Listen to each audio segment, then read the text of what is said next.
Successor Agency, Calexico Financing Authority Planning Commission. The call to order is 6:50 p.m. Roll call, Madam Clerk. Mayor Noricumbo is absent. Mayor Pro Tem Legaspi. Here. Councilmember Thalinda. Here. Councilmember Marquez. Present. Councilmember Calderon. Present. We have quorum. Thank you, Madam Clerk. Please stand up for the Pledge of Allegiance.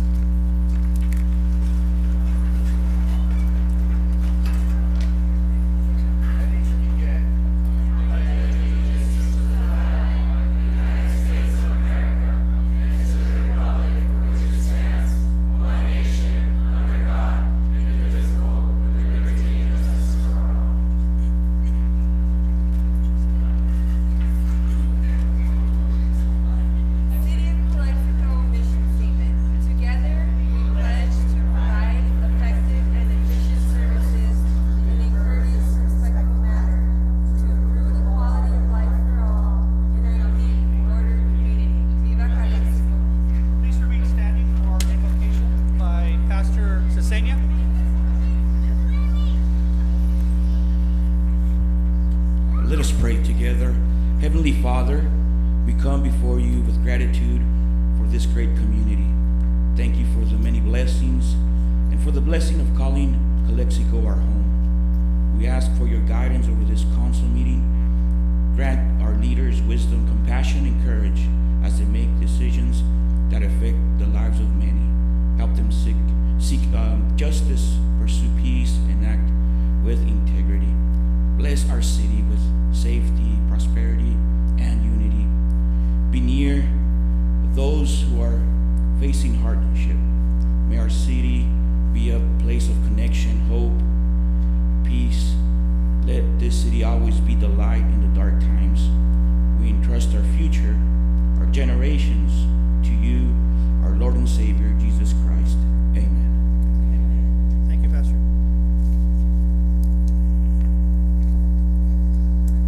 Any closed session announcement? Thank you, Mayor. City Council met in closed session. Items 1 and 2, direction was given, no reportable actions. Additionally, want to report that Councilmember Thalinda did join us in closing at 6:21. Thank you. Thank you. So, moving on to the approval agenda, do we have a motion for approval? Mayor Pro Tem, we do. Yeah. Correct. We do have, there's a will request from staff to go ahead and table item number 6 under the consent agenda.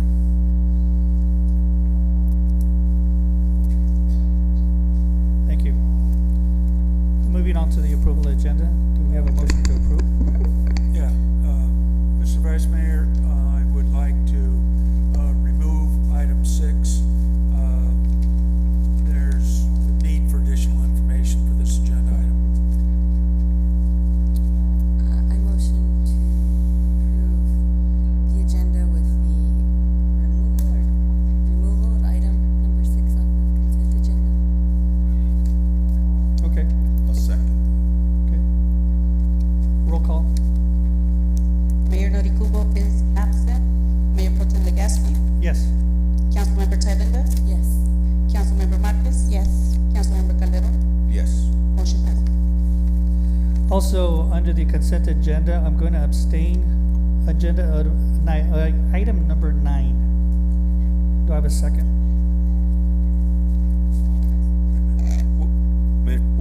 We'll get to that point when we get to the consent calendar portion. Okay. Correct. All right.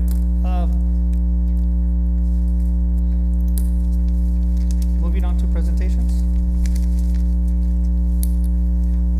So, are we doing this in order here?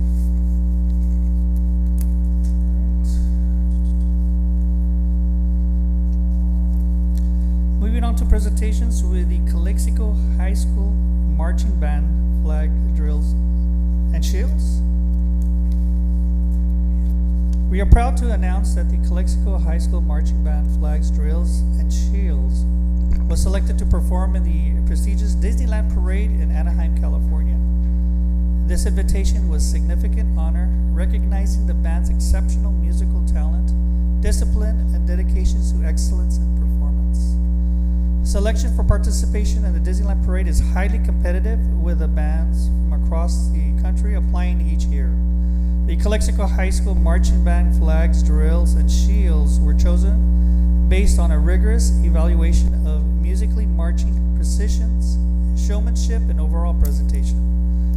This achievement reflects the hard work and commitment of the students, musicians, as well as the leadership and visions of the band's director, Carlos Navarrete, and the flags, drills, and shields director, Raul Badia. As part of the experience, the students had the opportunity to perform on one of the most iconic stages in the world, marching down Main Street, USA, in front of thousands of park guests. This opportunity represents not only a milestone in the band's history, but also a once-in-a-lifetime experience for students whose dedication and teamwork have earned them this remarkable distinction. They are an extremely talented group of kids who work hard every day to get where they are, and they represent our small community in the best way possible. Thank you. And is the Calexico, I see them, would you please come up, receive your award?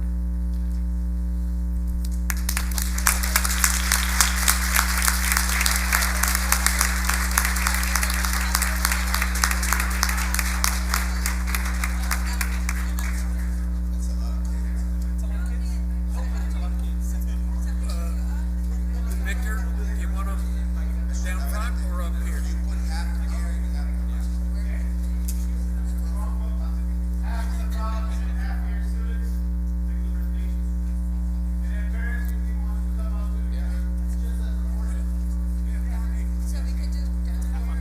As many as you can come up here.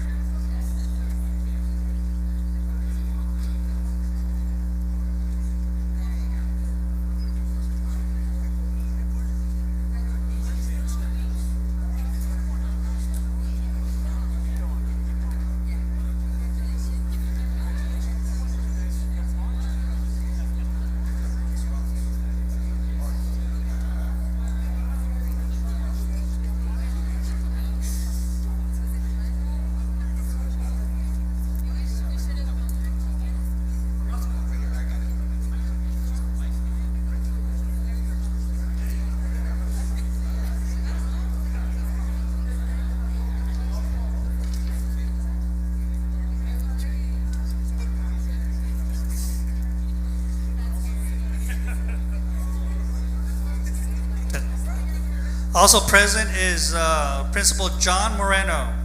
There's no pity in Bulldog City.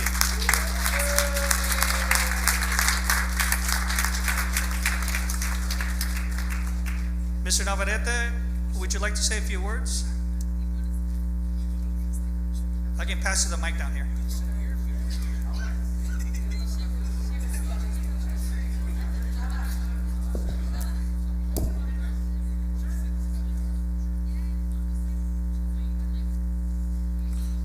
Check.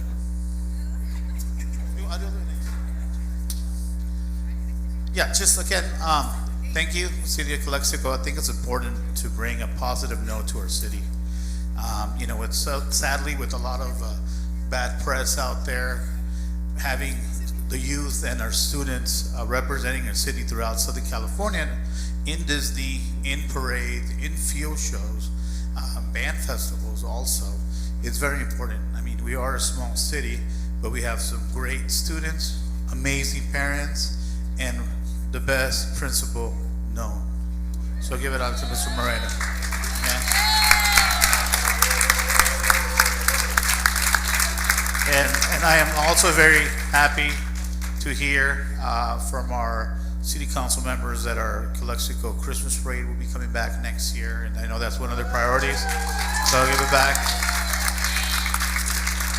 It's another way our city shines, especially being right next to the border. A lot of the people from Mexico love to come in and shop and spend the day and see our parade. I know Norma is a big part of that, so we're excited. We're going to be ready for that. There's going to be competitions. We're going to be bringing some bands down, you know, and talking to the association. So just feel very lucky and blessed to be here in Calexico and bring a positive note to our beautiful city. Thank you.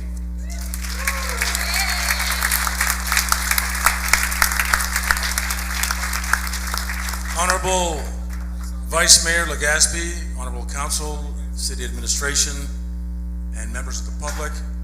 My name is John Moreno, former mayor, former councilman for the City of Calexico, and it's good to be back here. I want to thank Mr. Navarrete. I want to thank the parents for their involvement in this program that we have that celebrates life. Any art that we have on our campus is a celebration of life. And we need more of these types of programs for our students. Our students are dedicated. They have a 0 period. They're there at 7 in the morning, and sometimes they're late in the afternoon. And then they're marching at football games. They're marching on Saturdays, in parade competition and parade performances.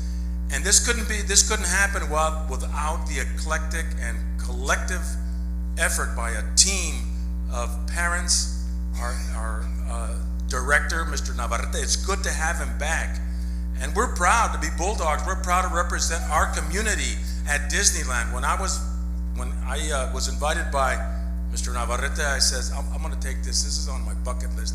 I wanna walk down with my head up high and my garnet jacket, proud to be a Calexican.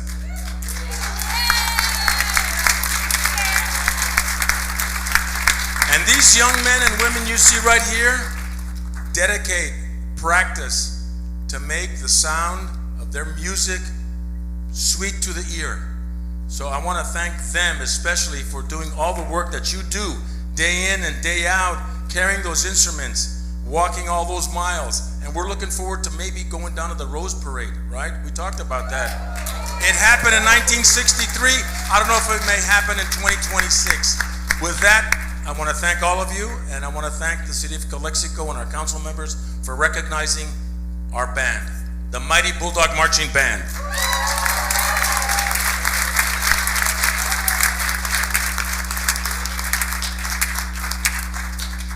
Thank you, John Moreno and Mr. Navarrete. I think your contract with is extended with those kind words that you mentioned towards the principal here. So signing bonus. There's the handshake. The signing bonus handshake. Thank you, guys. This is great. Any of the council members would like to say a few words? We have a previous school board member, Mr. Calderon, would like to say a few words. Well, thank you for joining us tonight. Like everyone is saying, we're very proud of you. I did the same thing you did, but when I was in high school, when you got to your freshman year, you had a choice to play sports or be in the band. And now you are able to do both. And I think that is a milestone for Calexico. Not only that, your dedication out there in the morning, practicing and making sure that you're ready for those competitions. Again, thank you for your hard work, and I wish you the best in your future endeavors.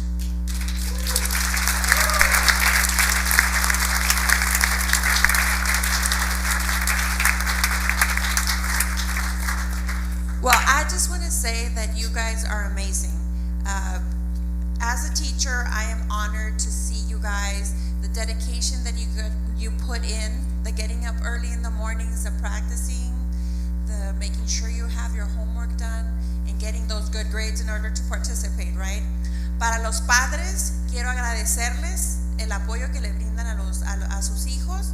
Como maestra les puedo decir que es muy importante el trabajo, el labor que ustedes hacen como padres, y si sus hijos están triunfando es gracias a esa dedicación que ustedes le dan. Muchas gracias a ustedes por apoyar a los maestros y a los estudiantes.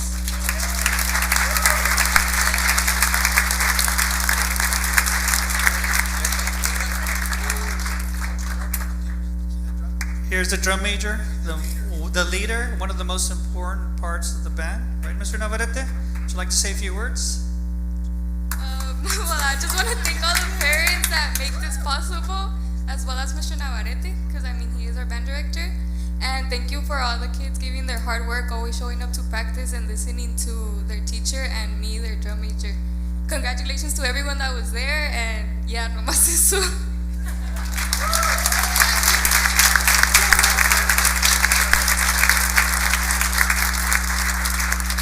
Thank you very much. Let's go back to our seats.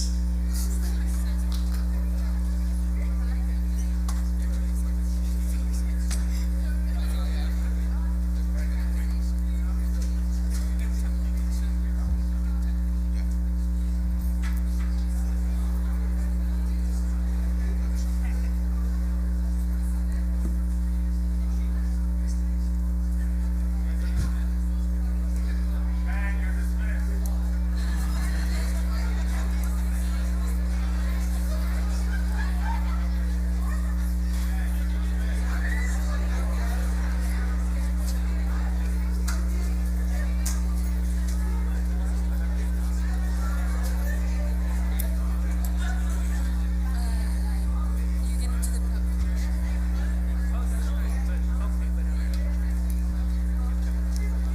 and then you do the announcements. Announcements and then just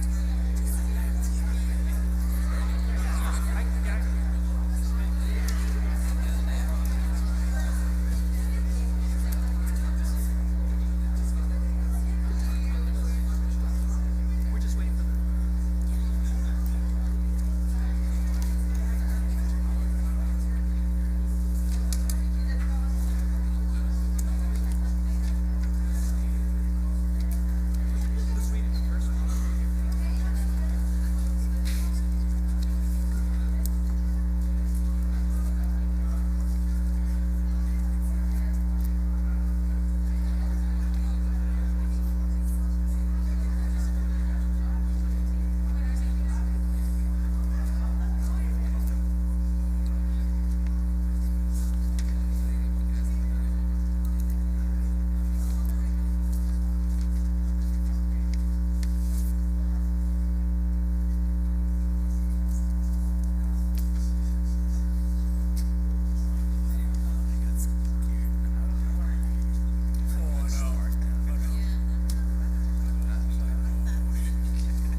Sergeant Fraker, can you please close the door?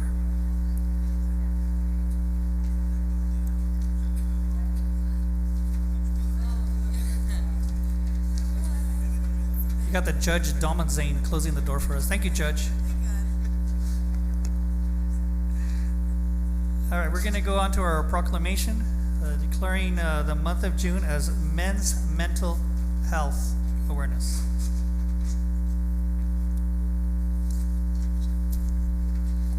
Whereas mental health is an essential part of overall health, influencing emotional, psychological, social well-being, and continues to be a critical public health issue, with men statistically less likely to seek support due to stigma, social expectations, and lack of awareness. And whereas data from the National Institute of Mental Health indicates that men are at elevated risk for mental health conditions such as depression, anxiety, and substance use disorders, yet often face barriers to accessing care.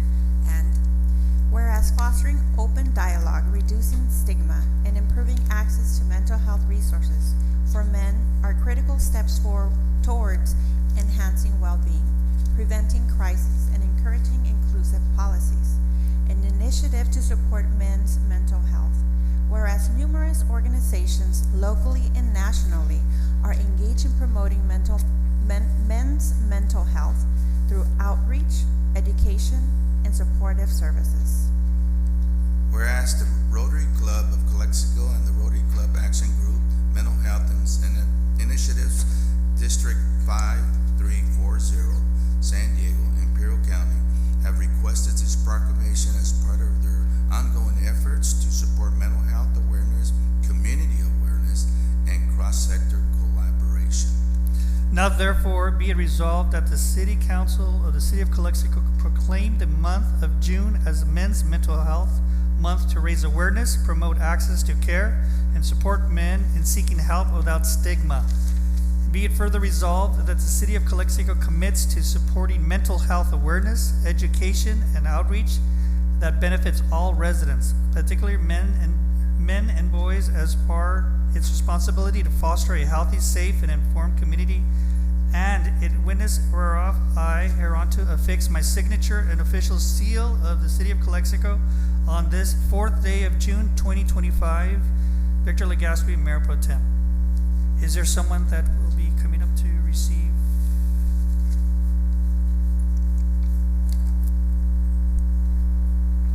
Come on up. Yeah, all the Rotarians, come on up.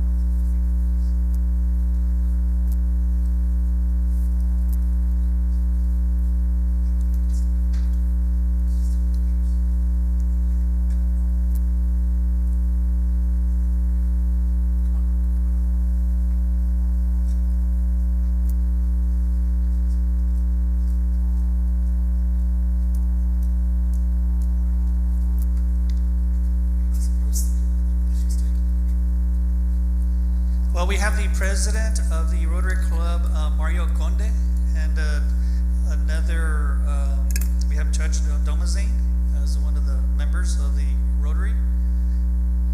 And we have also Tanya as another Rotarian.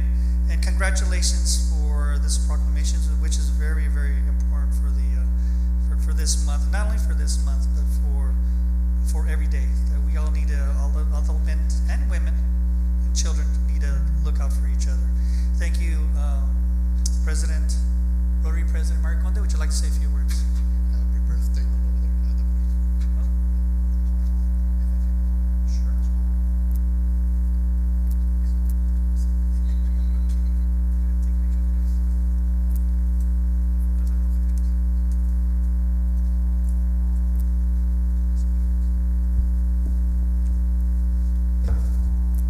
Mayor Pro Tem Victor Legaspi and distinguished members of the Calexico City Council. My name is Mario Conde and I'm the president of your Calexico Rotary Club, an organization that has proudly served our city for over a century. I would like to thank our fellow Rotarians present here to celebrate a month-long awareness campaign to break the stigma of men's mental health. And it begins tonight here in Calexico. Men's mental health matters.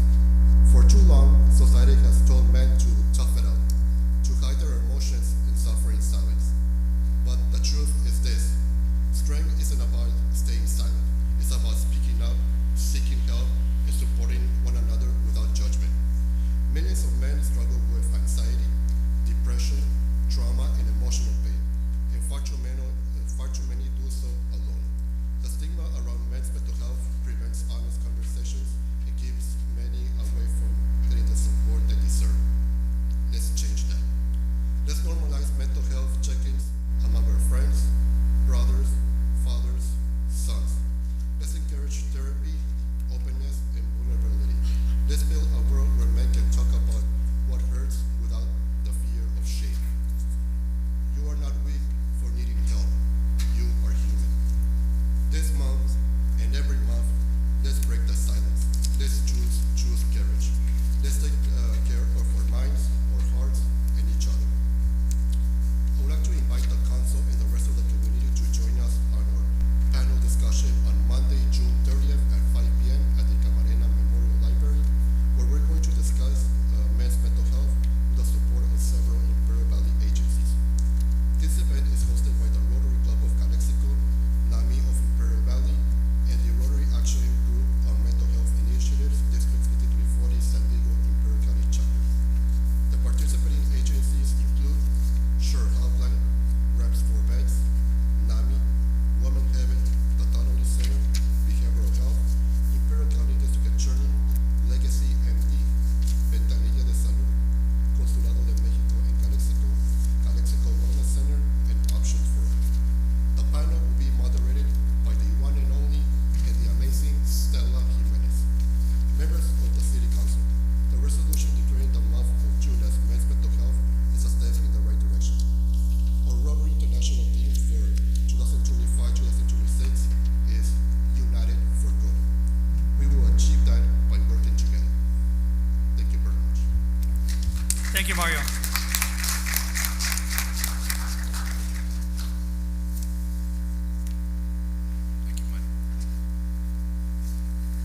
Also, those of you that want to join the Rotary Club, they meet every Tuesday, the second Second and fourth Tuesday at Denny's at 6:30 p.m. Moving on to announcements. Do I have any announcements from our councils? Nope. Okay. Moving on to public comments. Yes, this is a time and place for the public to address city council on any item not on the agenda that is within the subject matter jurisdiction of the city council. The city clerk will recognize you. When you come to the microphone, please state your name and place of residence for the record. While members of the public are encouraged to participate, it is unlawful to disturb or delay the council meeting with personal slanderous remarks. The city council is prohibited by state law from taking action or discussing items not on the agenda. Please direct your questions and comments to the city council. The mayor and city council reserve the right to adjust this time limit based on the number of speakers who wish to address the mayor and the city council. Thank you. Limited to a maximum of 30 minutes. If additional time is required for public comments, they will be heard towards the end of the meeting after discussion and potential action items. We're going to start our public comments at 7:15 or 7:17 p.m. and end it at 7:45 p.m. Do we have any public comments? Yes, we do. First Okay. speaker is Jesse Garcia.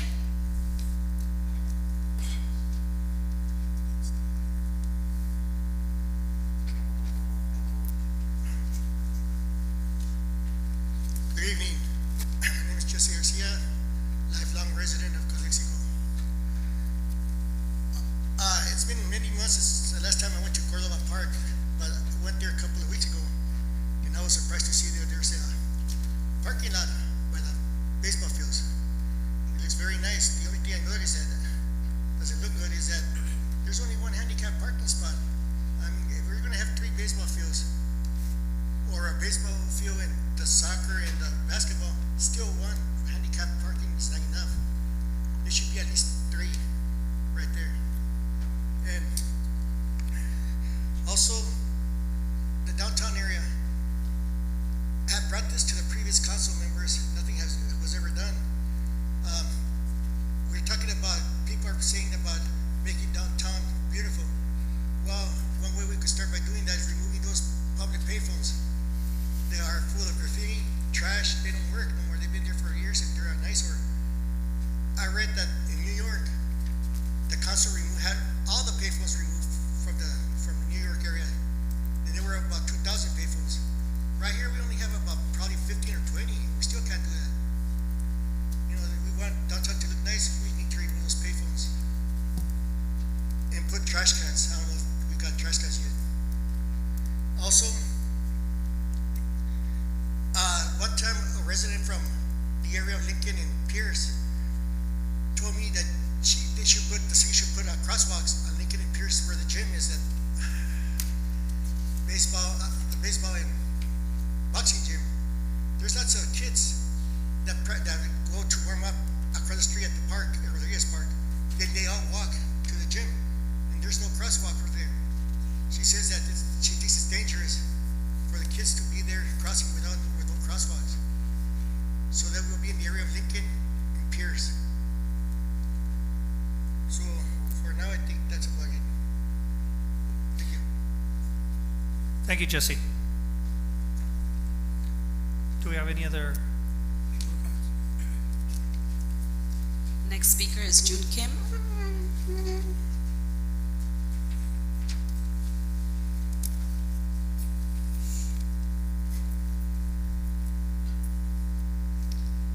Good evening, citizens of Calexico and the council members and city employees.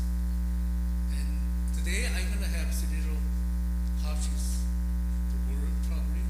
They're not going to be gentle because you guys, city hall or city council, they are abusing the communities. So much street, they got so much crap. They got free massage place that people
But I believe they are abusing, they look like they're working right, but it's not really. Thank you. Thank you, Mr. Kim. Next speaker is Berta Carreño.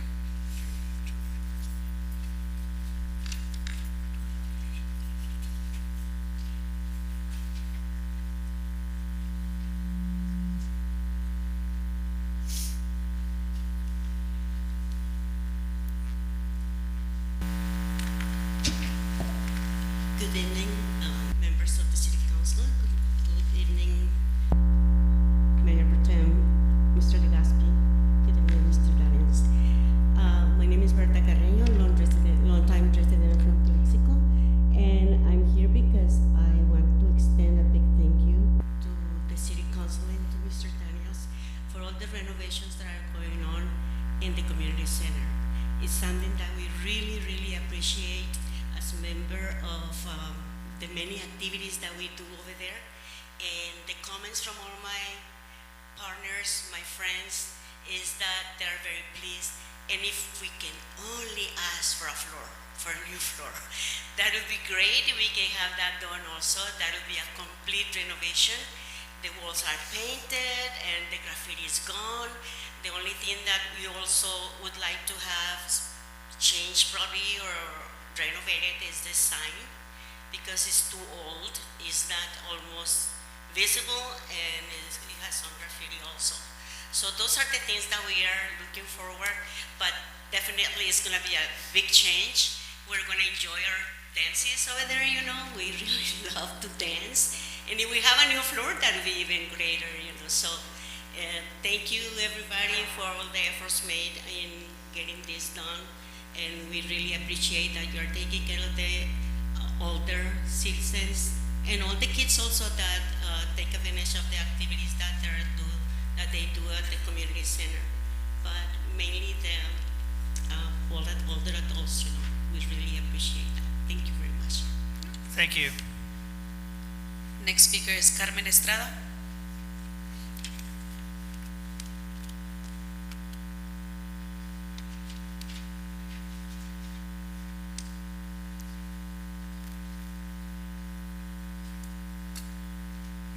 Buenas tardes a todos. Primeramente yo traigo puro bueno, porque estoy muy agradecida del Departamento de Bomberos que dio su tiempo allá en el Parque Carmen Estrada, el cual pues se está llevando a cabo una obra, y gracias al City Manager también, a Norma, Gerardo, a Lili, porque estamos haciendo un plan de trabajo que se va a llevar a cabo agosto. Vamos a tener un mes, 3 semanas rehabilitando los que no son campos, unidos con Calexico Parents Association, con la ciudad.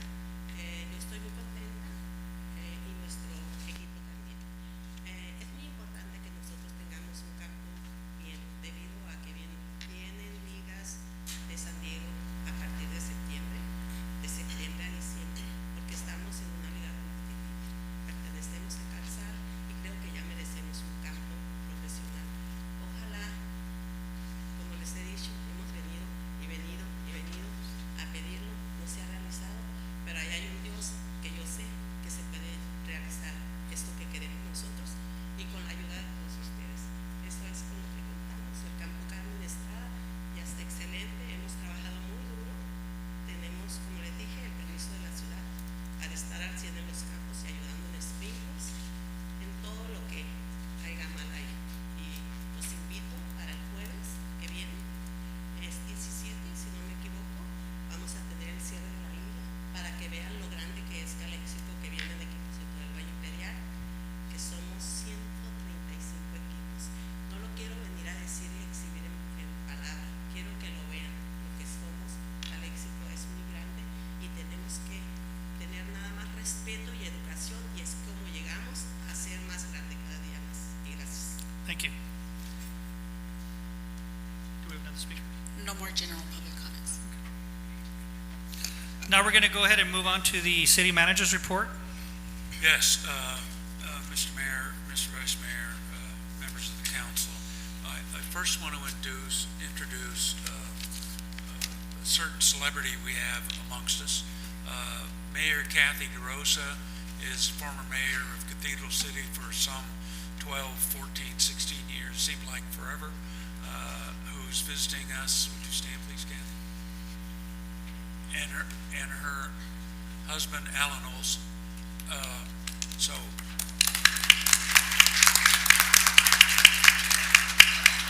she came to study how Calexico operates.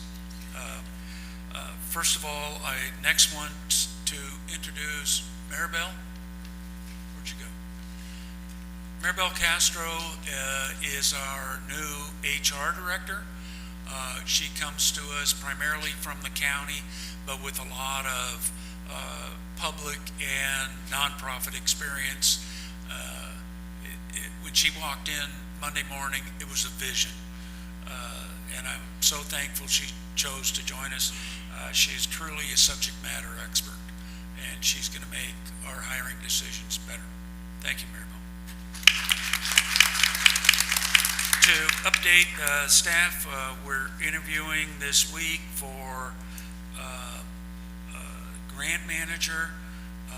We're doing the first round of interviews for fire chief, and we are probably on Monday interviewing for public works director, and I believe we're getting close to the council subcommittee interviewing city manager candidates.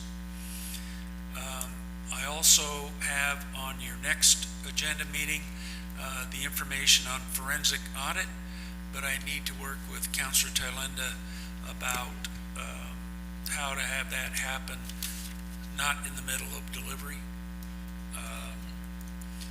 There's a container at the community center that is nothing but a magnet for graffiti. I'm going to ask that be removed.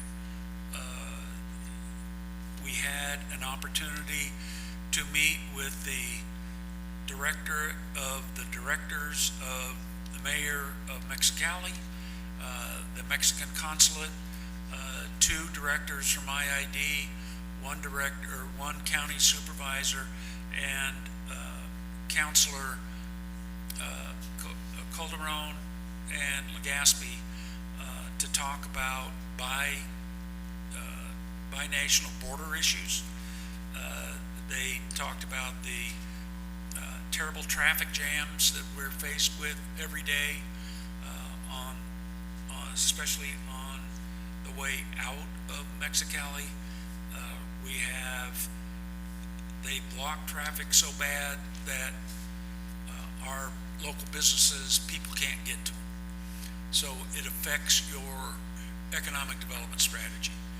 The second thing that we raised, or that they raised, was the fact that 37% of our ambulance calls are to the international border. People climbing the fence, trying to jump over it, or trying to not jump over it, but crawl over it, fall, break both their legs, if not their head. There are 37% of the ambulance calls are to the border. Yet the full cost of the ambulance service is borne by the good and decent people of Calexico. That's not fair. The federal government either needs to start its own ambulance service or pay 37% of the cost of the city providing service to that federal area. I've been working with the city clerk on going digital, and by that I mean computers, iPads, some electrical device that you would be able to receive your agendas on and make notes and have them available for you when you come to the meetings. I've asked Liliana and the Public Works team to apply for a tree giveaway program that IID is sponsoring. They have 100 trees that they can make available for the city to use in its parks and green spaces. Additionally, I want to investigate whether we can provide trees to residents in the community south sides of their houses to cast shade onto their homes and hopefully cool them somewhat. There is the bus stop at 3rd and I forget what the cross street is.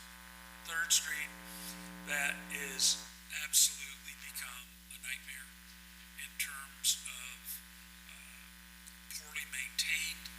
It is a gathering place for people that are homeless, and there's a terrible problem being created.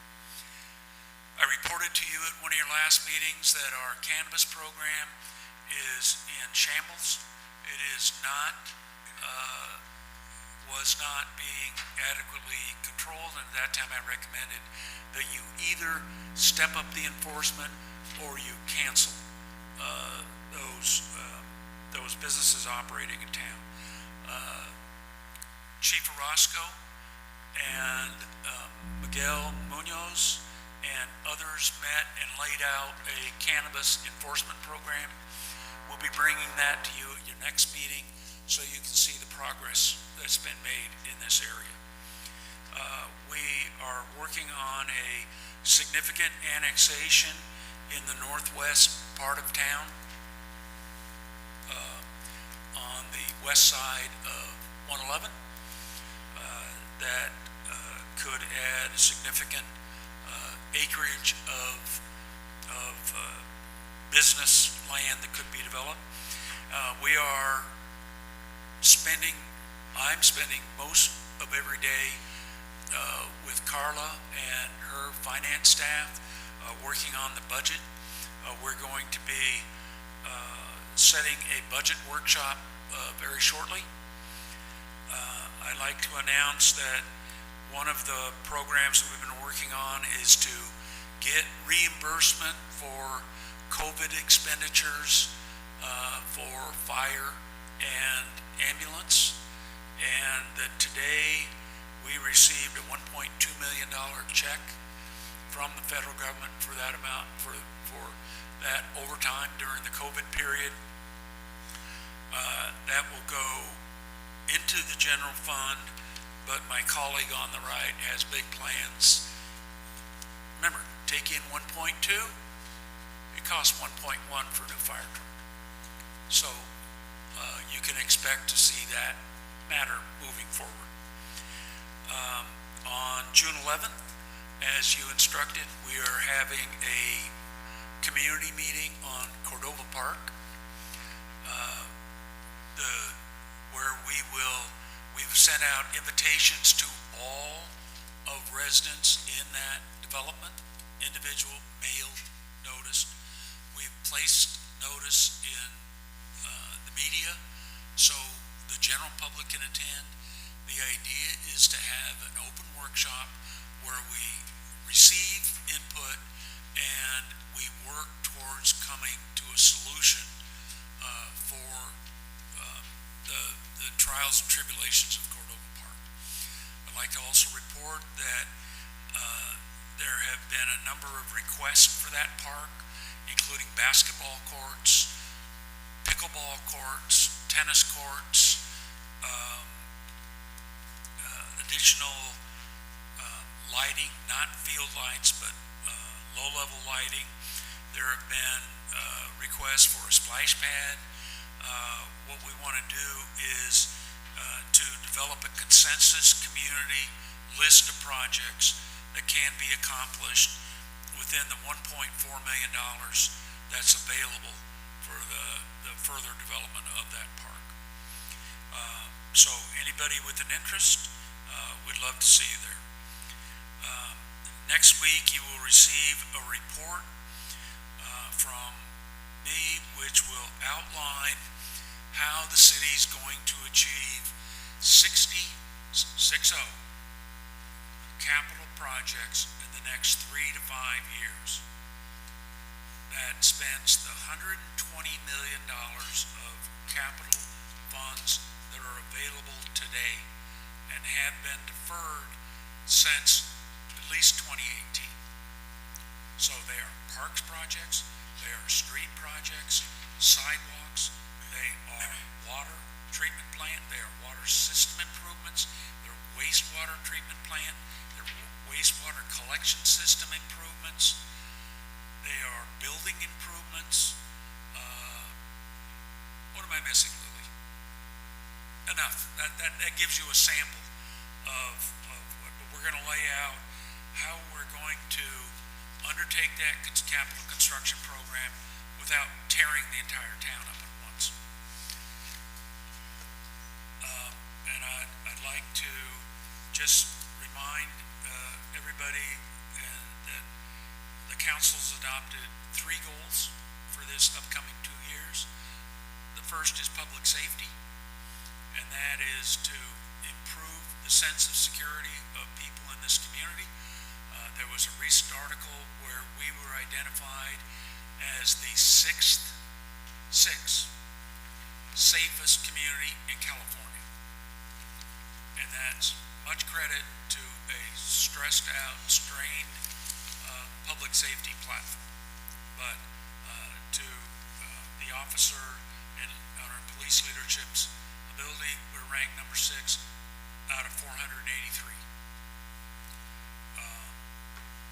The last one is, and I see Norma here, we've had a terrible vandalism problem up at the community center. We have spent, and you will see it tonight on your agenda, $40,000 for cameras. They've already produced results. The police department has been able to identify and take into custody at least 2 people that are tagging the building, in addition to the container, which is the densest collection of graffiti I've ever seen. It is just it's shameful. So that is the end of my report, unless the chief wants to supplement that with any. Okay, all right, that ends manager's report. Thank you. I'd be glad to answer any questions. Okay, thank you, Rick. Moving on to the city council comments and reports of meetings attended. Can I start on my right, Councilmember Tremenda? Yes. Good evening, members of the public. I'll keep it brief, especially with one really important item that Rick alluded to in regards to economic development. We had our ICTC meeting this past Wednesday, and one of the many projects going on through ICTC and Caltrans is the Calexico Westport of Entry Travel Corridor Improvement. And I'm going to read it really quick. It's a project that they're doing, so a study, to improve the accessibility to Calexico Westport of Entry and mobility on city streets, including SR 111 and SR 98. Caltrans will soon complete a study with short and long-term strategies, so that's a key word. The short-term strategies introduce operational improvements for the new Calexico Westport of Entry, focusing on channeling all southbound traffic to the Westport and Cesar Chavez Boulevard, restricting entrance from the City of Calexico's local street, 2nd Street, into the Calexico Westport of Entry. The long-term strategy proposes the realignment of 2nd Street with a 2nd Street overcrossing bridge positioned above the existing at-grade Cesar Chavez Boulevard.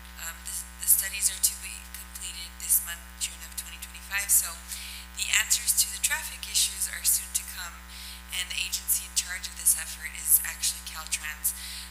On May 26th, the City of Calexico, ICTC, and Caltrans submitted a request to our Congressman Raul Reese's office. They were taking requests for funding for traffic issues, and all 3 of those agencies identified that request, so hopefully it does obtain funding.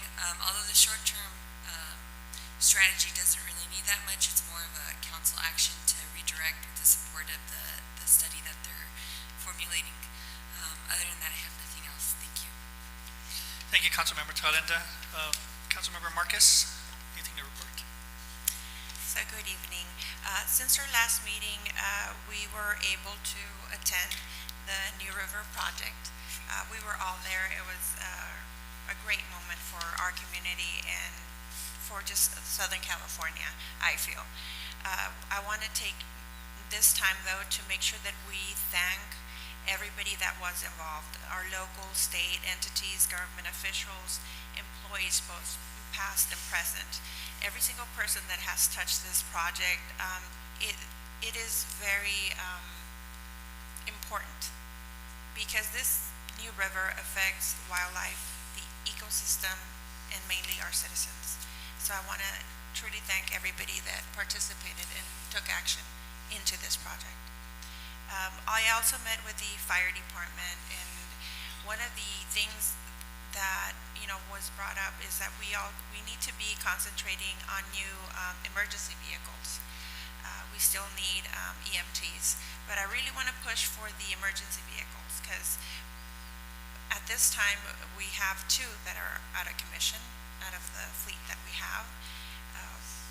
We need to make sure that we are prioritizing them because, as mentioned before, the department does answer 37% of their work goes into the border. This is not considering just our city. So we need to make sure that we're putting them into like our one of our main priorities. For me, fire and the police department are things that we need to really focus on. We need to also support the fire department by approving the EMS study in order for us to be able to serve our citizens and better fund our department. After that, I also had the opportunity to meet with one of the community members and speak in regards to the improvements to our Rodriguez Park, and kind of installed on that project. I know that we had, the beginning of the year, we were all there, council members, we were all there, and we were helping this project move forward. But something happened, and I want to make sure that we're refocusing on that. I know that we were working on bringing in new restrooms, new fencing, and also resurfacing of the basketball and tennis courts, because I have heard from many members of the community that they want to be able to take their children to play basketball. A specific mom did mention to me that she has to drive her kids from, she lives right across Cordova Park, and she has to drive them to 2nd Street because I guess that's the only basketball court that's available in Calexico. So these are the issues that we are kind of talking about, and why we need parks and why we need to also finish the projects that we have in Rodriguez Park. And that's all for me. Thank you. Thank you, Councilmember Marquez. Councilmember Lencho Calderon. Thank you, Pro Term Mayor. 529, I also attended the Binational Relationship Committee. In attendance were Luis Pacheco representing the IID, Caden Eugenio, IID, Jesus Escobar representing Imperial County, Victor Hugo Delgado Sanchez, he was the coordinador de directores en Mexicali, Rosario Vasquez, the consul de Calexico, Rick Daniels and Victor Legaspi. Some of the discussions that we had were the downtown traffic, the EMS response to our ports, and I want to thank you, Chief, for sending that information, data to Senator Reese, and hopefully they can help us out with some funding in regards to the time we're spending at the port. And we also discussed traffic on Cole Road. And just last but not least, next council meeting, which is June 18th, I will not be attending due to having a shoulder surgery. So that's all I have. Thank you, Councilmember Calderon. I hope everything goes well on that surgery. Yeah. For my report, I, along with other council members, attended the New River Improvement ribbon cutting, and I want to thank, obviously we all know what that entailed, regarding to keeping our river clean. And I want to thank Lily Falomir for doing an outstanding job in setting the logistics together and fabulous food that I'm just playing with you on the food part. But thank you, Lily, for doing an outstanding job. I do really, really mean that. I attended the Memorial Day event honoring our fallen veterans. It was a good event. Councilmember Calderon and I met with the city manager, chief of police, meter traffic supervisors regarding traffic issues, and the chief is going to try to find a solution, working with our stakeholders and agencies. Councilmember Marcus and I met with the fire chief regarding the department needs and the ambulances and services and stuff like that. And by the way, Chief, you're doing a really good job up there. Keep up the good work. Also, Councilmember Calderon and I we attended the binational committee meeting. And I'm not going to repeat what he had stated, but there was a lot that we had talked about, and one of the issues was traffic. And that's all I have to report. Moving on to the consent agenda. I'm going to abstain myself on agenda item number 9.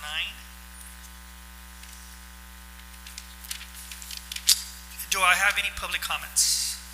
Yes, we do. Okay. Daniela Flores, regarding item number 5.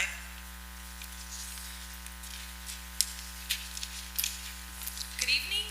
My name is Daniela Flores. I'm the Executive Director for Imperial Valley Equity and Justice. Our organization has been involved around the American Rescue Plan Act fund allocation over the last 5 years. Our interest is to make sure that the funds are spent in ways that it's intended and help people. I'm here to speak on item 5, where you are considering to authorize a transfer of $40,000 from this American Rescue Plan Act from the Essential Worker Fund to the Community Center Fund. And I just heard the city manager that purchases have already been made for those cameras, and so I'm just wondering if the council can clarify how it is that those funds were spent from the community center before this item was approved. So where did those funds come from? Did the city spend funds before ensuring they had them secured? So the primary purpose of the American Rescue Plan Act was to provide economic relief and support for individuals, businesses, and government entities to help them weather the economic crisis caused by COVID-19 pandemic and accelerate our economy. The city received over $9 million, and the city of Calexico residents deserve an update. We haven't heard, we just see the city's efforts to move funds, touch those funds, but according to page 21 of the Coronavirus State and Local Fiscal Recovery Funds FAQ, quote, recipients must oblige all award funds by December 31st, 2024 and expend by December 31st, 2026. Can this council speak with certainty that the city of Calexico is following the law and rules of the U.S. Department of Treasury if they approve this transfer? The city of Calexico has demonstrated via the state audit that found the city that has been high risk due to fiscal and operational mismanagement. The city is still on a corrective action plan with the state and taking steps not in alignment with the government guidelines takes this council on the same path and patterns of past councils that have gotten us into this trouble. I trust that each of you all council members have been paying attention these last 5 years in regards to the fiscal track record of the city. And if that's the case, you all should already be familiar with the history of ARPA and the status of the fiscal mismanagement. So are you all aware that the city has not, are you all aware, actually I'm going to skip this part. The city of Calexico potentially has millions of dollars that have not been spent, and the city is not in a position to lose out that money. So essentially, you had to oblige them by 2024, and then you have to spend them by 2026. Otherwise, you lose those funds. And so it means that you cannot move the funds after 2024. And so what plans do you all have in place to ensure that the city spends the funds in the allocated priorities that have been set? These funds were allocated as early as 2022, and we're now in 2025, and there's a lot of funds that have been unspent.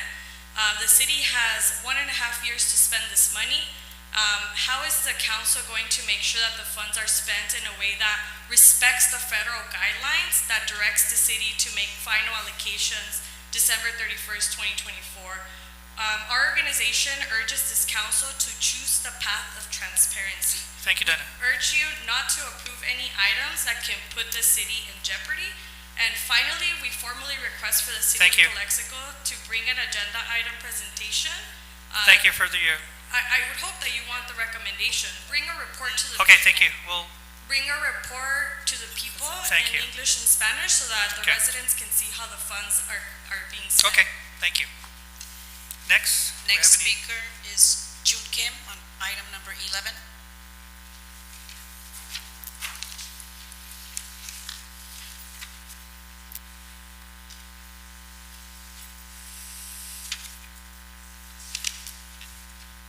City of Calexico has been fooled by the developers. Mr. Kim, can you get closer to the mic so I can hear you?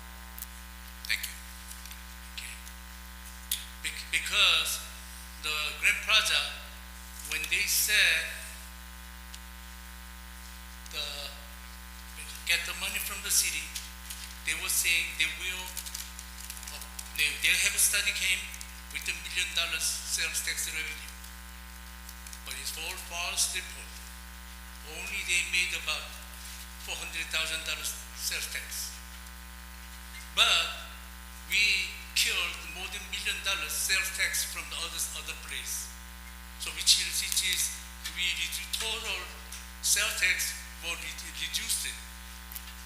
And by the way, we see sending about $500,000 every year. They call the bond money, safety bond money. We sending the money to the Grand Plaza. The same owners. We should bleaching the CFT bond for the Grand Plaza. Why? Because there are lack of the information was told today. Or the study, they just became like a trash. The all incorrect information came out. They made us to, they didn't pay the what's called the impact fees, about $7 million, and they are still collect the money every year of $500,000 from the city, from our sales tax. We should, the city of Calexico should bleaching that, stop the canceling the safety bond, so we don't have to pay them any more longer. Thank you. Thank you, Mr. Kim. No more comments. Thank you, Madam Clerk. Do I have a motion to approve the consent agenda? I do. I'd like to pull items 5, 8, 10, and motion to approve 7, 9, and 11. Okay. Do I have a second?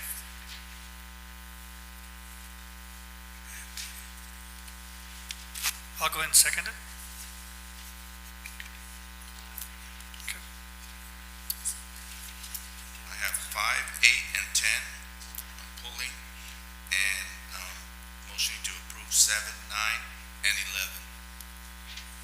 Do I have a second for discussion? Okay. Well, I'm sorry, I seconded it already. Okay. Okay, go ahead, Councilmember Calderon, can you discuss number 5?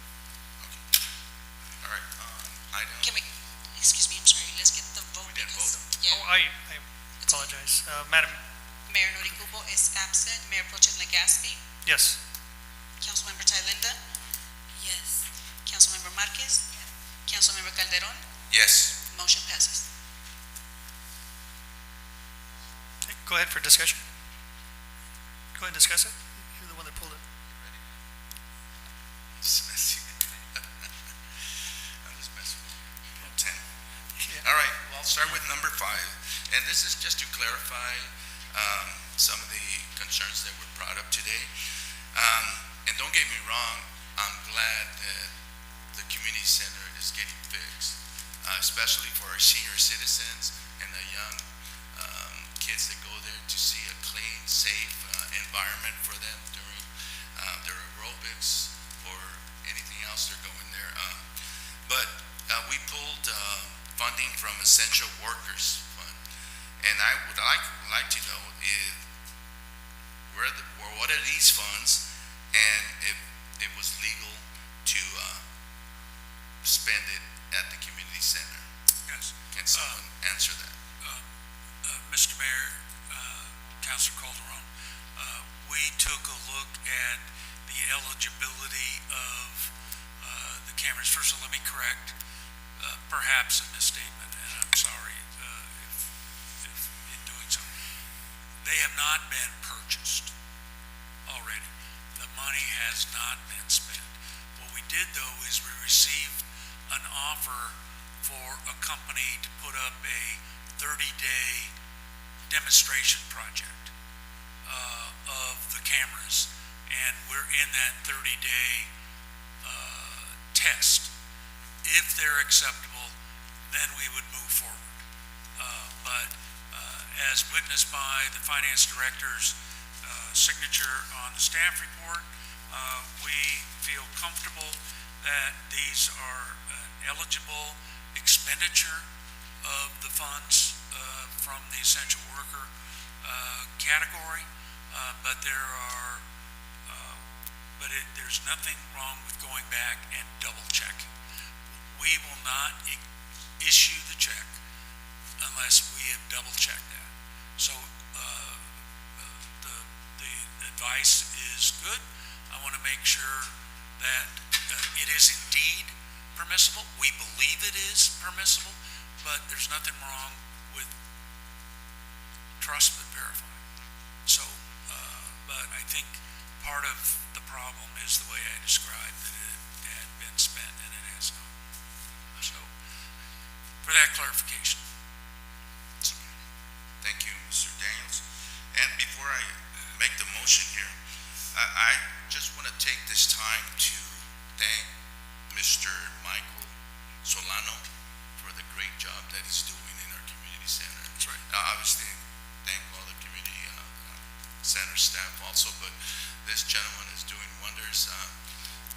I can't believe that no one has, well, I hope that no one tags these beautiful walls that we have now. So, thanks again, Mr. Solano, if you're hearing, keep up the good work. I motion to approve. Well, let me read it. What's that? I'm going to read number 5. Yes. Okay. Consideration and adoptions of a budget amendment resolution authorizing the transfer of $40,000 from Fund 255 ARPA Essential Workers to Fund 255 ARPA Community Center vandalisms for the purposes of addressing and preventing ongoing vandalism at the community center. Do I have any other council comments on this one? Okay. Do I have a motion to approve? I motion to approve. Do I have a second? I second. Madam Clerk? Mayor Noricumbo is absent. Mayor Pro Tem Legaspi. Yes. Councilmember Thalinda. Yes. Councilmember Marquez. Yes. Councilmember Calderon. Yes. Motion passes. Thank you. You pulled item number 8 also? Yes. Go ahead and, Yes. Upon reviewing these items, item 8, we're about to award $85,000 on one bid and another one of $75,000. My question is, how come we never put the rest of the bids in this as an attached item? I don't know if we can answer that question. We only got one bid. So how many companies bidded for? Well, for item number 8, the city only received one proposal. So we reviewed it, they met the qualifications, and we're recommending for their approval. Was there other companies that bidded? No, sir, only one bid was received. Okay. All right. And in the future, if other companies bid, can we include them in our attached items?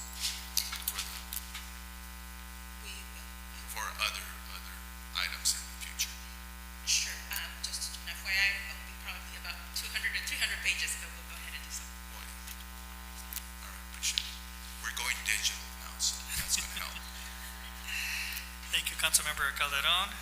For item number 8, authorize interim city manager to sign agreement of professional services between the City of Calexico and Dynamic Consultant Engineers in the amount of $85,655,000 for constructions, management, geotechnical, and inspection services, and adopt budget amendment resolutions for Fund Number 255, American Rescue Plan Act, ARPA, in the amount of $75,750,000 for Enrique Camarena Memorial Library, Community Center, and Police Department Parking Lot Rehabilitation Project Number 2025-300.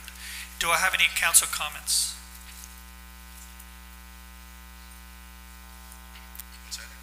Do I have any council comments?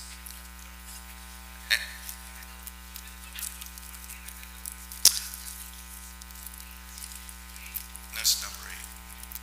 Mayor Pro Tem Legaspi, just a correction that the amount is Yeah, I was just going to correct. For the record, it's 85,655. 85,000. I'm sorry.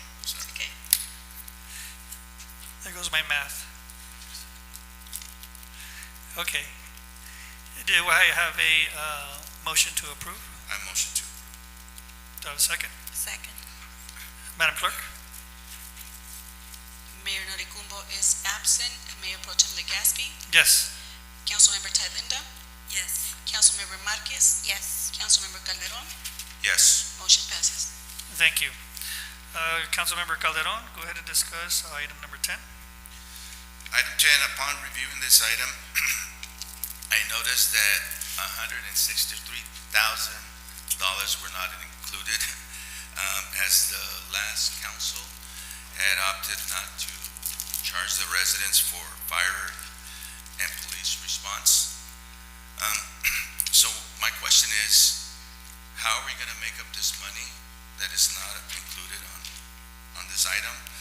Because not only was the last council didn't include 163,000, but today we're also not including 163,000 for police and fire. Yes, sir. Mr. Mayor, Councilor Calderon, this is the annual assessment for the Hearthstone CFD. The only expenses that can be billed to this CFD are administrative costs and other incidentals.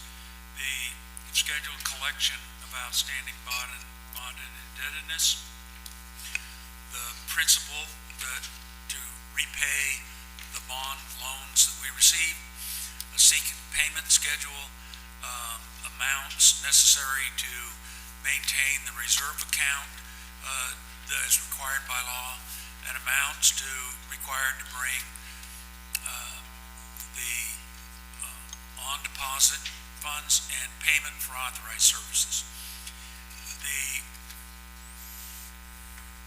funds for the Hearthstone CFD are collected by the tax assessor at tax time. They are forwarded to the U.S. Bank, which acts or serves as the trustee of those funds.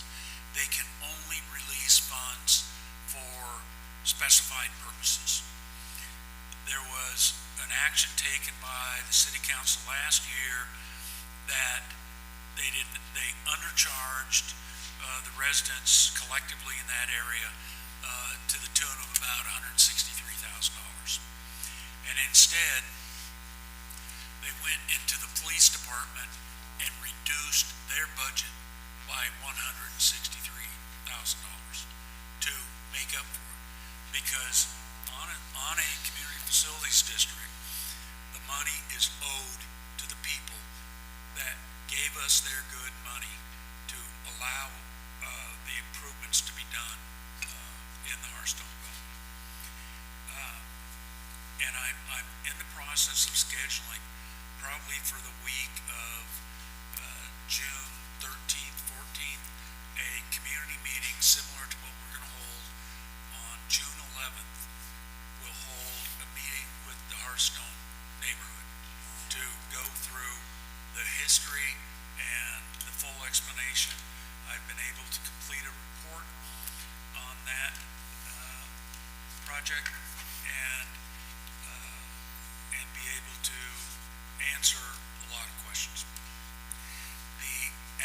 tonight is to levy the assessments for the next year.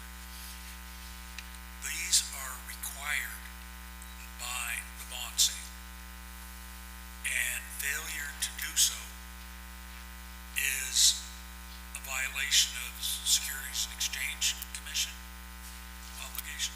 It's a violation of your fiduciary responsibilities, and would, if you didn't charge the neighborhood, which is enjoyed those benefits, you would have to charge the remainder of the community not living in that area. And I'll give you a preview of the budget. There isn't money in the general fund to cover this obligation. We are barely meeting the bond require coverage of 120%. So this isn't an option.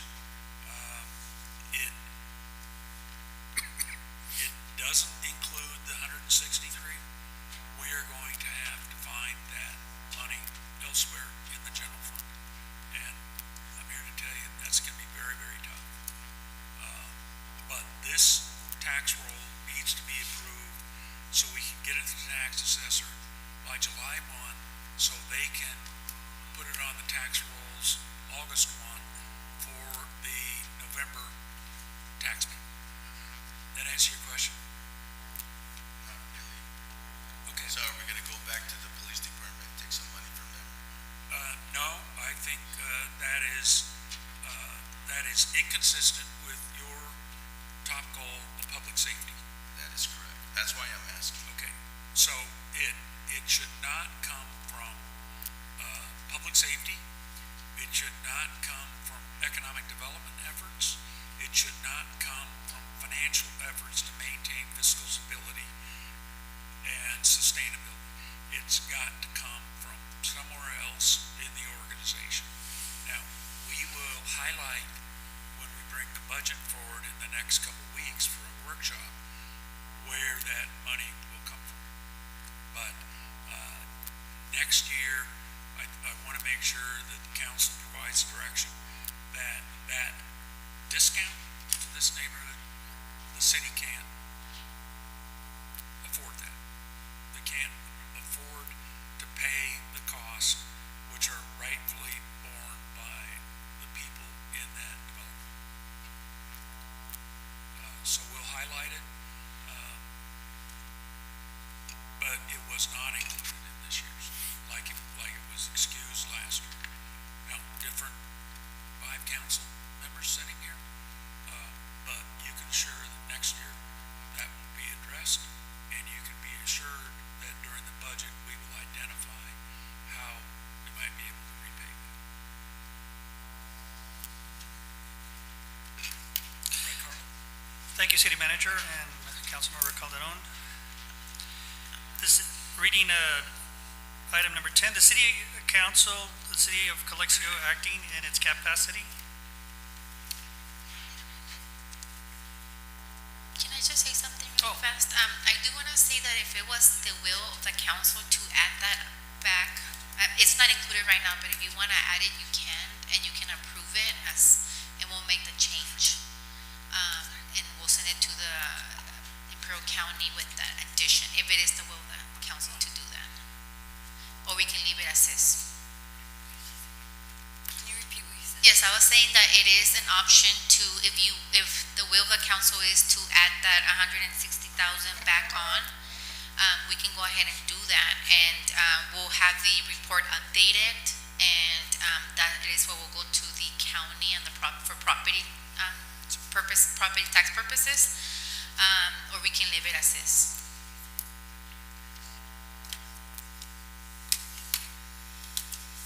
It wasn't on the agenda. So we can't, the report's already out, and it's already a done deal. Yeah, but we could table it so they can redo it, and then we can put that fee additionally on top, so then we can correct what was not collected, if you please. Because we can charge them double. Yes, because I mean it has to be approved before June 30th, and we have one more council meeting in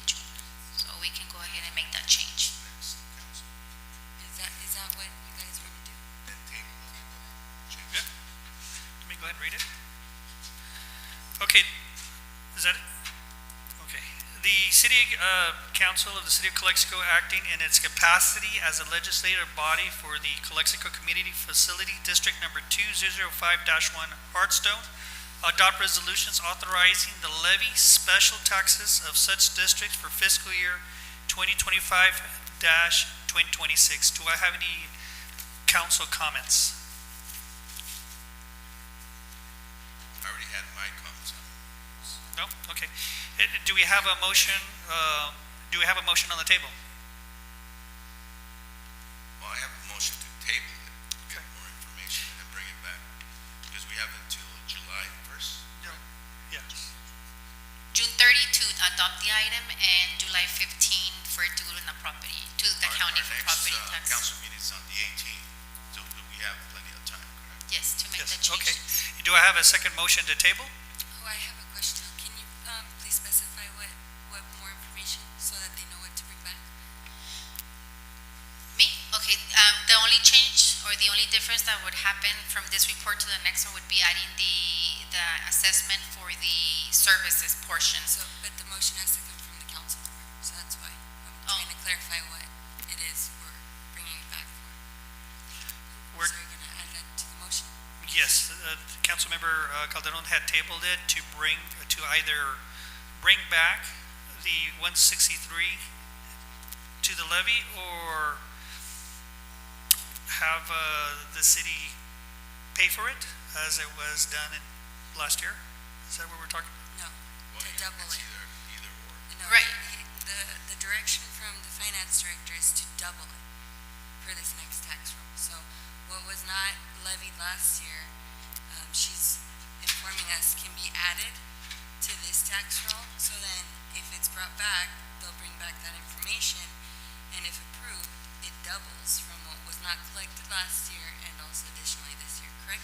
Well, it doesn't necessarily double, it's just including it. Because what I went, the report right now, it doesn't have that as the special or different assessment, it's not included right now.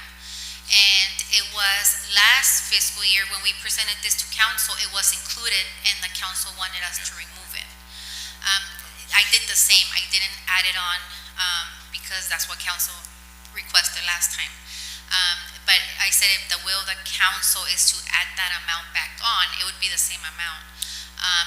That's a possibility, we can do that, we would just need to bring it back. If you want to leave it as is, which is not adding that special assessment, then we don't and we approve it right now.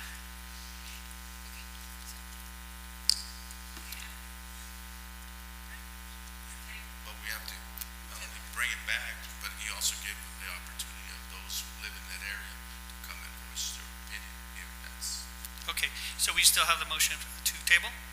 yes. Okay, do I have a second? But can you specify what we're tabling for what? Because that's not specified. To add, To see, the add, first 163 that was done by the previous. yeah, the motion is to add the $163,000 this time around. Okay, and that's why we're tabling it? Okay, do I have a second? Second. Okay, all right. Motion for approval? Mayor Noricumbo is absent. Mayor Pro Tem Legaspi. Yes. Councilmember Thalinda. Yes. Councilmember Marquez. Yes. Councilmember Calderon. Yes. Motion passes. Thank you. We're moving on to discussions and action items.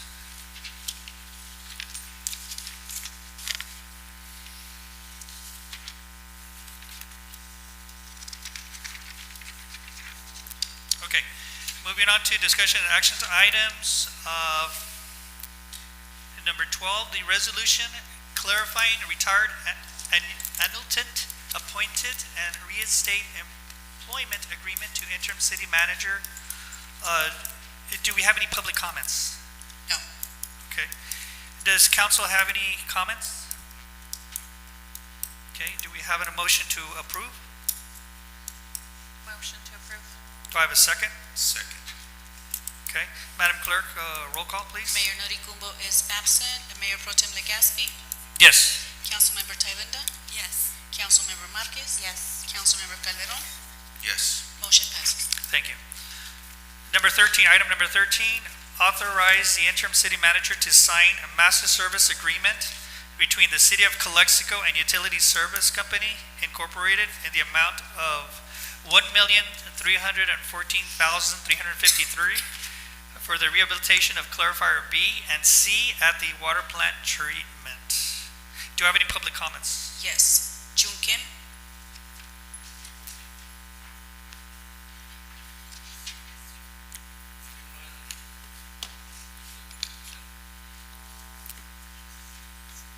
Thank you.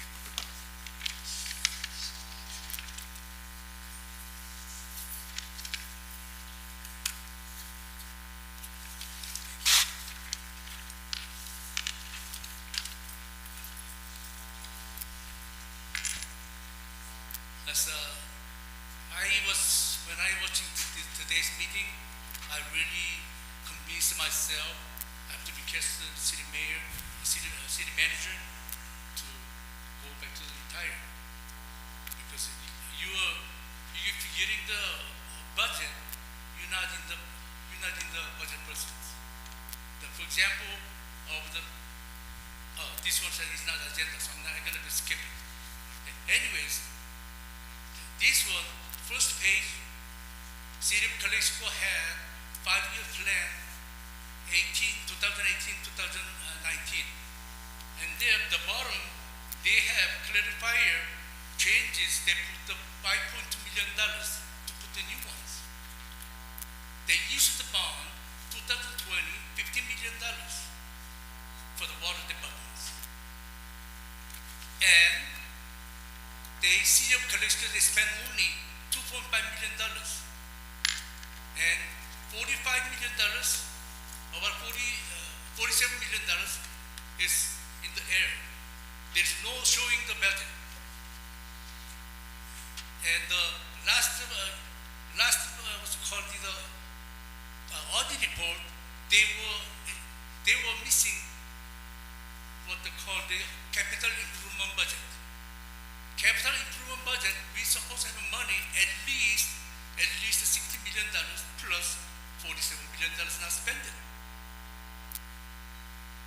As a city manager put in the agenda $1.3 million, $1.4 million, whatever, to fix it. They already have listed 2018-19, and they used the bond. It's double dipping. Or they didn't do it, they just take the money away, just like one council member said, so one of the city managers took the $20 million home, and I asked him, why you didn't do nothing? They said, it smells fishy. So I request the city council, investigate. This is one of the sources you can see through. Investigate our money, where is it? That all the pocket is from our citizens' pocket. We're talking about almost $100 million is been hidden. And then now they want to spend money from where? Probably this year's budget. That's capital improvement. You can use it for capital improvement for this budget. This kind of activity action is a repair and put the new ones. And we have about $100 million left over. But not in Thank you, Mr. Kim. Not in the budget, not in the budget. Thank you, Mr. Kim. Thank you. Before I bring up another comment, can I have Department Head? Well, let me answer that. The capital improvements plan for 24 to 29 included funded but not completed projects.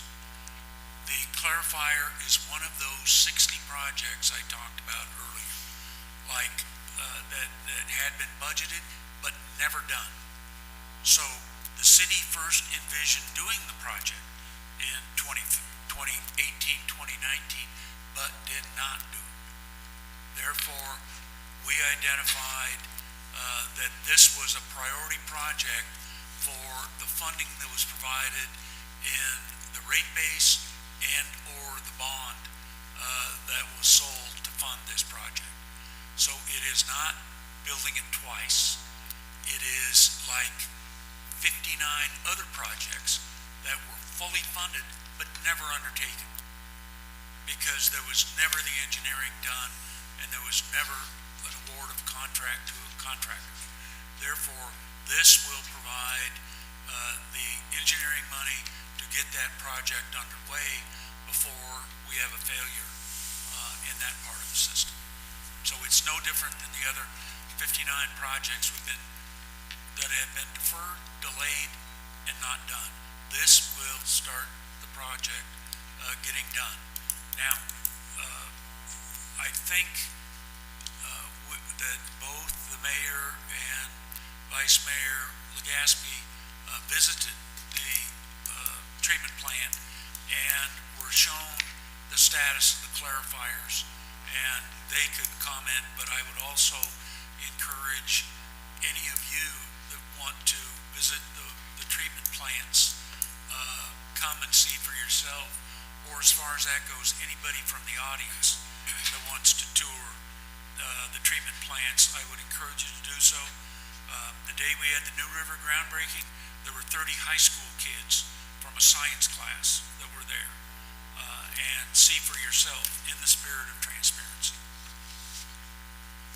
Yeah, I will make a comment, but I'm just going to go ahead and wait till we're done with our public comments on that item. Lily, do you have anything to add on this?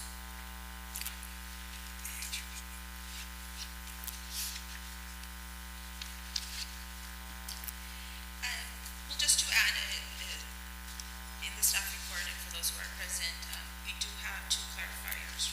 One right now is not operational, so we are with only the 10 million clarifier equipment that also needs to be rehabbed. So it's very important that we as a city begin doing maintenance on our clarifiers, because when it comes, so right now the clarifier is 10 million. In the summer, the usage goes between 7 to 8 million gallons per day. In the winter, it's between 3 to 4. So we come before to you now requesting to rehab both clarifier B and clarifier C, because we need to do a timeline of construction and make sure that when we are rehabbing, let's say, clarifier B, we get it done immediately, and then on clarifier C, we do it during the winter, so we can have our 10 million available for the community. It's really important also because, let's say we have a fire, like our recent fires in Los Angeles, we will be running out of water. So I do urge the council to consider and approve this item tonight. Thank you, Lily. I have some questions. Oh, okay.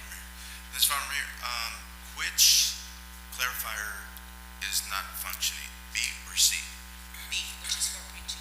And how long has it been non-functional? Probably more than 8 months or so. 8 months. Okay. And don't get me wrong, I understand that you need a backup in the event that we do have an emergency, because we need the water to be able to respond to the emergency. The only thing I have is, for comments, it is $1.3 million. And I don't know if was this the only company that bidded for this? Yes. It was? Yes. Okay, and if you can note it in the future, so that way I won't be asking that question. Say that it was the only company that bid it and so forth. And my second question is, can our staff do any of the work to, at least to reduce the $1.3 million? Unfortunately, no. You have to be specialized. It's welding, it's painting. So our operators are not certified welders. That's all I have. Thank you. Any other questions for Ms. Palomino? Okay. Any other public comments? No more public comments. Okay. So I'd like to make a comment. I do concur with what the city manager had stated. Oh, you can have sit, Lily. Thank you very much. I do concur. For the other council members who pay a visit, I mean, it was scary regarding to what I'd seen, and not, it's something that needs to be fixed right away, especially our firefighter Captain Pesqueda a few council meetings ago had stated how crucial it is to have that water pressure flow. And yes, the mayor, myself, city manager, fire chief, and the captain, we went over there, and there was a sight of sore eyes, and like I said, I do concur. Please pay a visit and see what's out there. It does need that fixing. We don't want a fire to go on and all of a sudden our water pressure limits itself. Okay, so is there any other council comments? No? Do I have a motion to approve? So moved. Do I have a second? Second. Madam Clerk, roll call please. Mayor Noricumbo is absent. Mayor Pro Tem Legaspi. Yes. Councilmember Thailenda. Yes. Councilmember Marquez. Yes. Councilmember Calderon. Yes. Motion passes. Thank you. Going on to item number 14. Enrique Camarena Memorial Library, Community Center, and Police Department Parking Lot Rehabilitation Project number 2025-300. Award bid proposal and authorize interim city manager to sign constructions agreement between the City of Calexico and Rove Engineering Incorporated in the amount of $411,310 for Enrique Camarena Memorial Library, Community Center, and Police Department Parking Lot Rehabilitation Project number 2025-300. That's A. B. Authorize interim city manager to approve any future change orders not to exceed $41,131, 10% of Rove Engineering Incorporated base bid as per the city ordinance number 1218. Madam Clerk, do we have any comments? No. Excuse me. No public comments. Okay.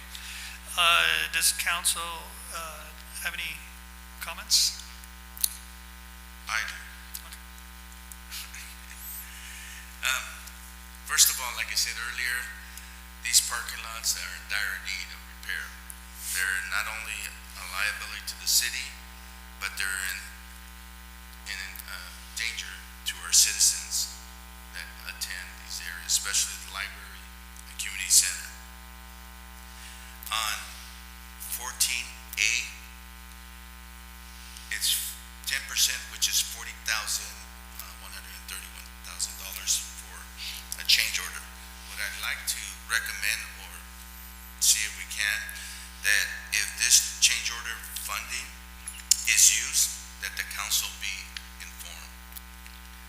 And the reason why I'm asking is that we need accountability, and on accountability, we don't know how long Mr. Daniels is going to be with us. We are embarking in a 60 projects, and we need to know what we're spending, what the change orders are, and not only that, but also get a month-to-month report on all these change orders. If we can do that, Mr. Daniels, I would appreciate it. Yes. Because we got 60 projects coming on, and we need to be on top of them to ensure that they go as planned. Mr. Mayor, Councilor Calderon, your suggestion is a very good one. Change orders should not occur if the project is properly engineered, the work scope is very detailed. Now, there are unknown and unknowable events that can happen. For example, during the New River project, there was a flood that came through. So I would suggest that that any of those projects, that the council be notified within a reasonable time, and by that I mean 48 hours, but that there be at least a monthly report of any change order requirements. Because to me, it's a weakness in our engineering and our scope. So that is an excellent recommendation, and it can and will be done. Thank you, Rick. Talking in behalf of the Calexico Police Department, I've been there for 34 years, and I don't think I've ever seen it fixed. Maybe in the beginning, but I'm surprised that no one's gotten hurt at the parking lot, at our parking lot there at the police department. So definitely this needs to be fixed. It's long overdue. So, do I have any other council comments before? No? Okay, do I have a motion to approve? So moved. Do I have a second? Second. Okay. Madam Clerk, roll call, please. Mayor Noricumbo is absent. Mayor Pro Tem Legaspi, Yes. Councilmember Thalinda, Yes. Councilmember Marquez, Yes. Councilmember Calderon, Yes. motion passes. Thank you. Moving on to future agenda items. Councilmember Thalinda, do you have anything? Yeah, I have quite a few of the same ones that have not made it onto the agenda that I've been requesting for almost a year now, some and others months. I'm just gonna go through them again. Those that should take notes, please take notes so that you can help your city manager. The forensic audit, reopened the city attorney position to the in-house city attorney position to the public since the other recruitment didn't yield new hire. Development impact fees, building permit fees, business license fees, engineering fees, planning fees, updates to incentivize development to be brought before the council. I've been waiting since probably a year, and then again in January. It was supposed to come in May, here in June. Last meeting, I did request to have dates for a workshop. They weren't on this agenda either for these fees, so we can get input from the public, both the developer community and the residents, because they're the ones who are embarking on all the ADU and JADU incentives that have been put out by the state.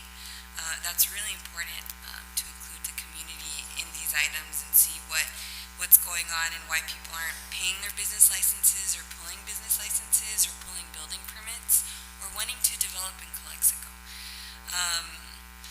Also, I'd like an agenda item added, maybe discussion or information for the council to decide. Our 3rd and Pollen bus stop is disgusting, and there's a man living in the middle. I've brought it to the attention of the city manager and to ICTC. It's a city issue. He hasn't been removed. He cooks there. There's oil. It's dumped all the time. I have photos, videos, and I pass by there on the daily.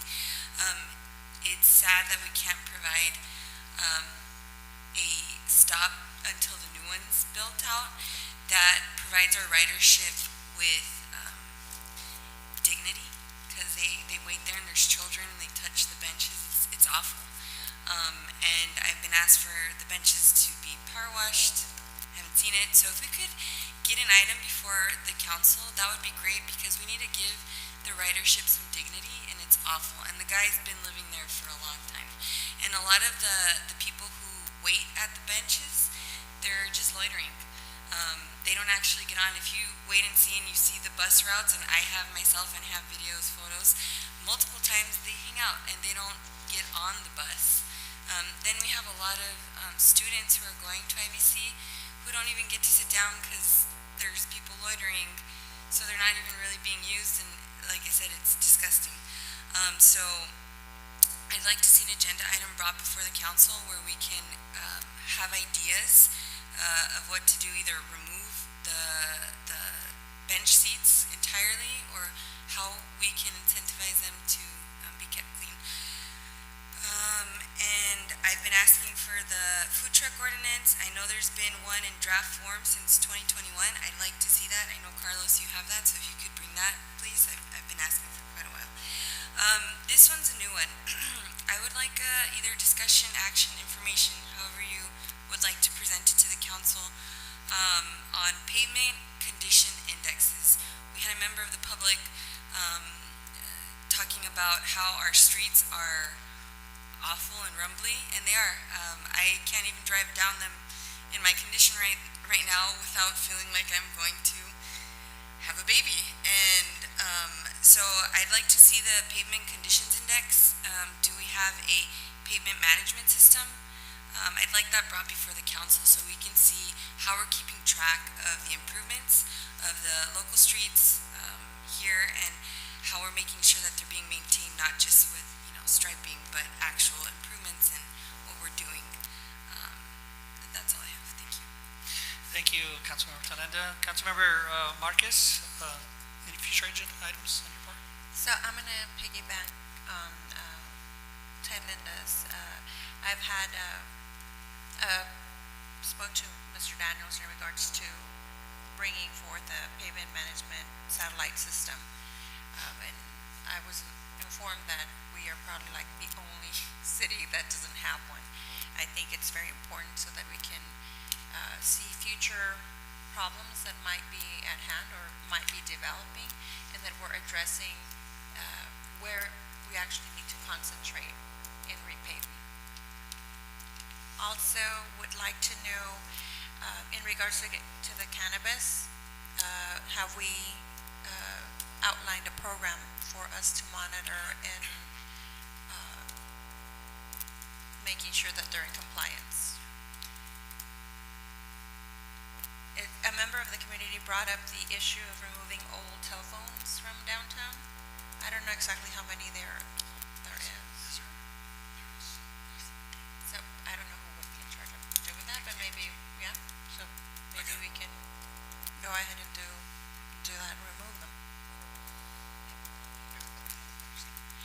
And last but not least, I would like to go ahead and once again mention that our fire department is in dire need of the EMS study.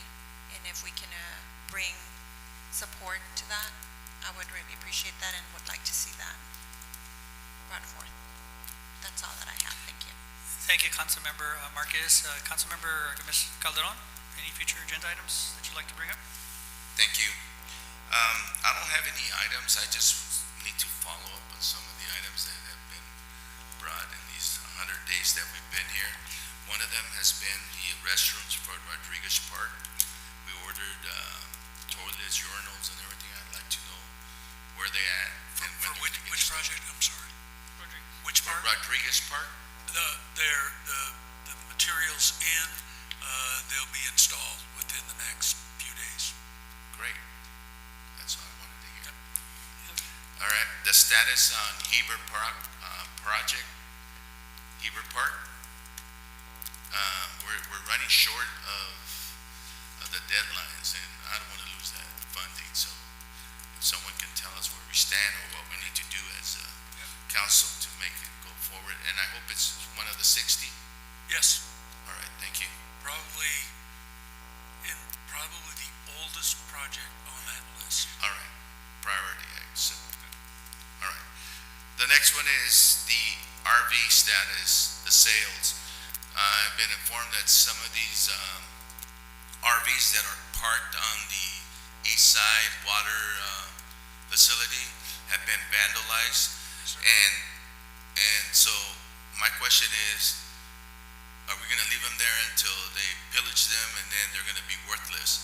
So we need to put them forward, put them up for auction, or what do we need? So at least we can get some money out of them before they're worthless, and we just have to take them out to the dump. So if we can get that expedited, I would appreciate it. It's been known that a lot of businesses downtown have not paid their business licenses. I also need to know where the status is at, what we're doing, if we're sending letters or with citations and so forth. The next one is the update on the Christmas parade. We need to set a date so we can go forward with this, because it is happening. I hope that that's the consensus of this council. It is happening. It's not, I hope. Okay. Thank you, Pro Tem. Thank you. I also, and I haven't seen it, I'd like to start an Employee of the Month award ceremony. We have a lot of hardworking individuals out there that go beyond their scope of duty, and we need to recognize them, bring them, and tell them how well they're doing, and so forth. And it doesn't take much, and maybe I can challenge the council, give them a gift certificate or something, so they can go to Starbucks or something. It's expensive.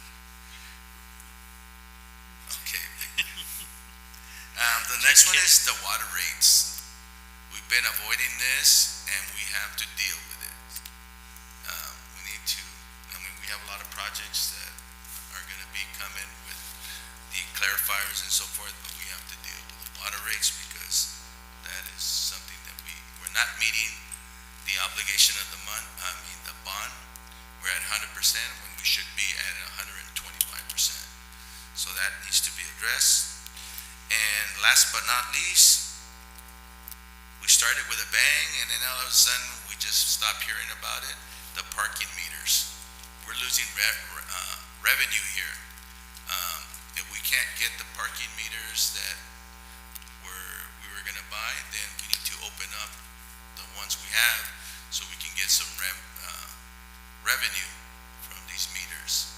It's been normally those bags come off right after the first of the year, and look what date we're in. So we have lost all that money, all that revenue. So we need to make a decision, and I hope it's done soon. That's all I have. Thank you, Councilmember Calderon.